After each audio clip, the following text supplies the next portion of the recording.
Hi there, Chris Whelan here from the Wellington Centre of Business Excellence, building better businesses and building better business results, most importantly. We are in where are we? Day 16 of the 20-day journey. Remember, we started off a little while ago. And this is all about putting the arrows in your quiver or the weapons in your armory, if you like, to make sure that you can build your business during financially turbulent times, during the financial pinch, if you like. And we've gone through a number of things, 2 weeks, 15 episodes so far. This is, as I say, episode number 16. And today I want to talk to you about perhaps, I say this every time that these are important things, but they all are. And some of them will work for you, and some of them will be, things you want to pass on to others, that other people in our business community that need help. But today I want to talk about customer retention. And the reality is that there's two big metrics you want to measure when you're talking about your customers, talking about your business. One is the acquisition cost. How much did it cost you effectively to buy a customer, right? And that goes into your marketing efforts, it goes into your any software you have that you might use, your CRM, that sort of thing. What did it cost you to actually get the customer in the first place? And of course, the second thing is your lifetime value of the customer. And for all of us as business owners, we want to make sure that that lifetime value is obviously much higher than the acquisition cost. If it is, you're getting a positive return on every single customer, and your business will be doing well. And so I'm saying that in the context of the value and the importance of retaining customers, right? There's 5 things I want to talk to you about, and there's no particular order of importance. But the first thing is, if you have a problem and you think you might be losing customers, that might be disengaging, I would actually encourage you to do some kind of analysis of your at-risk customers, right? You might want to look at things like frequency of purchase. This is number one, right? You do an analysis of your at-risk customers. How frequently are they purchasing? And if you see that tailing off, you need to do something different. You need to get them to stay and to stay for longer and to re-engage with your business. So really, really important in that regard. And you might want to do a few things beyond that, of course, as well. So firstly, do the analysis of at-risk customers. Secondly, get some kind of feedback loop, right? And you can't do the analysis if you haven't got a feedback loop. A lot of people are afraid, I don't want to get negative feedback. What if I ask a question and a person gives me negative feedback? Well, here's the thing. This is certainly what I've experienced from customers around the world. The opportunity to get feedback, whether good or bad, is an opportunity to learn. If it's good feedback, fantastic. You're doing something well, keep doing it. Keep going. If it's criticism or if it's critique, it's then on you as the business owner to make sure you learn from that and you do something different. You adjust. Sorry, sir, sorry, madam, whichever person you're talking to. How can I do it differently? What would you have liked to have seen us do? Ask those open-ended questions, right? And make sure that you listen effectively. I'll give you an example. In a restaurant, a person has a bad meal. They walk out the door. They don't say a word to the owner or to the staff. They just walk out and they're totally hacked off. They've actually taken their business elsewhere. They're never coming back. But the other problem is that they've never given the business owner or the restaurant the opportunity to adjust, to learn. Now, maybe they didn't want to cause a fuss. Maybe they just, they're hacked off, so they walked out the door. Imagine how much better that would be for the restaurant if they came across and said, look, this is what we had, not happy, satisfied, not at all. Food wasn't good, or the atmosphere wasn't good, or the music was too loud, whatever the case might have been. They may not have solved that problem then, right? But the immediate response could be, I'm really sorry for that. I hear you, so you agree with them. If there was anything I could do, if we could fix that thing, would you still be a customer of ours in the future? So you agree with them, you isolate it, and you get them to reinvest effectively to come back in the future. You might not be able to solve that problem immediately there, but you can certainly retain them long term. So getting that feedback is point number 2, and it's absolutely vital. Point number 3, and it kind of comes to this, I think you want to get loyalty programs with your customers.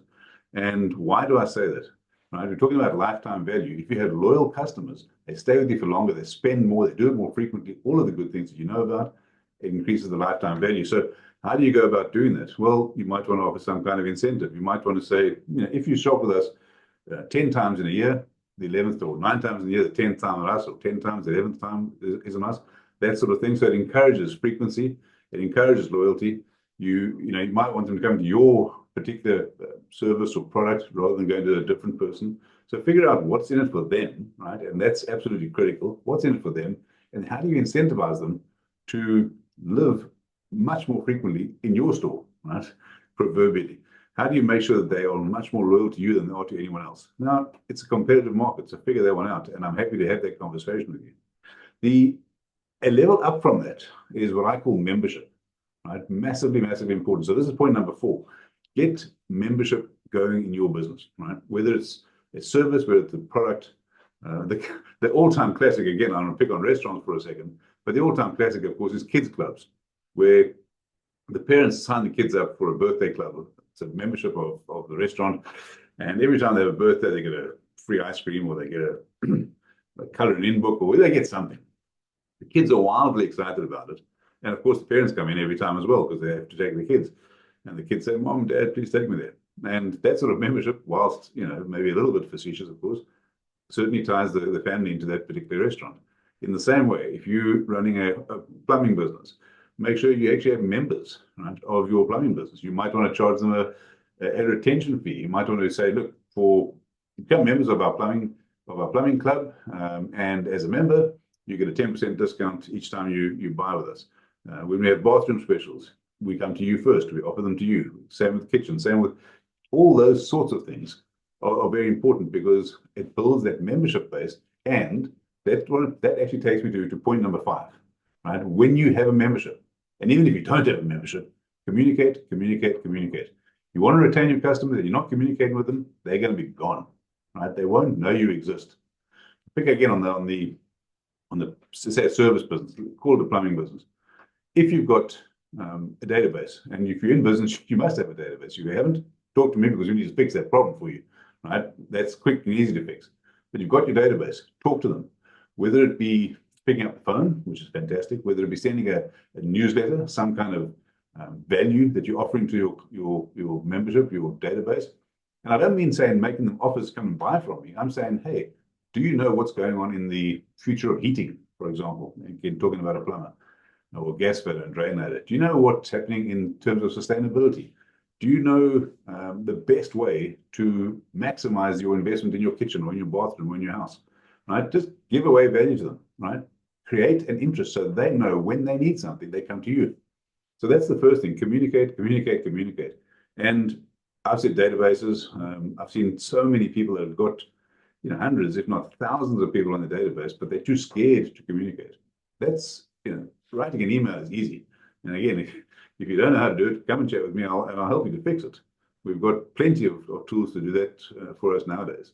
Chatting with someone yesterday, and he, talking about artificial intelligence. It's not to say that you give up to other people.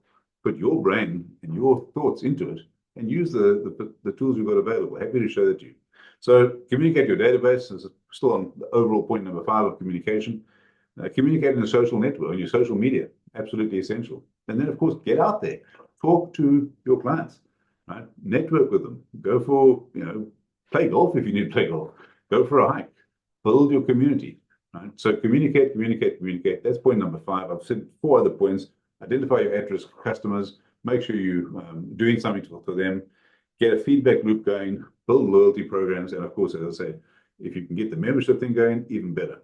I want to just finish on something I've spoken about before, and you may not be aware of, you might. That's what I call the ladder of loyalty. Now, the ladder of loyalty in this customer retention space is very important. A person starts off not a prospect, they're not even a prospect, they're a suspect. You know about them, but they don't know anything about you. So that's the bottom of the ladder, right? Then they become aware of you. They haven't bought from you yet, but they're aware of you, so they're a prospect. When you get them to buy from you the first time, they become a shopper, right? So they haven't, whether it's a service, whether it's a product, doesn't matter. They only bought from you once. They're not a customer yet. Then they start getting repeat business, or you start getting repeat business. Then they become a shopper. A customer, right? Shopper, customer. And they're pretty good. They're buying from you reasonably regularly. They're now a customer. You can confirm that. When you then go beyond that and you build that loyalty, they become a member, right? You offer them a membership program in whatever format, and there's plenty of those around. Again, we can chat about that. They become a member. When you've got happy members that are actually going out there and telling other people about you, they are advocating for you in the market. They become your advocates.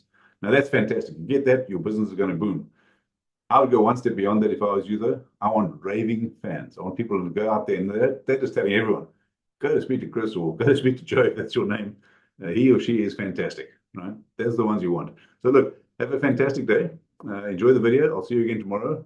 And in the meantime, if you need anything, please, you've got a link to my diary in my calendar. Hop on, some take a quick 15 minutes. Hop on the call, and we can set that out for you. All the best. Cheers. Bye bye.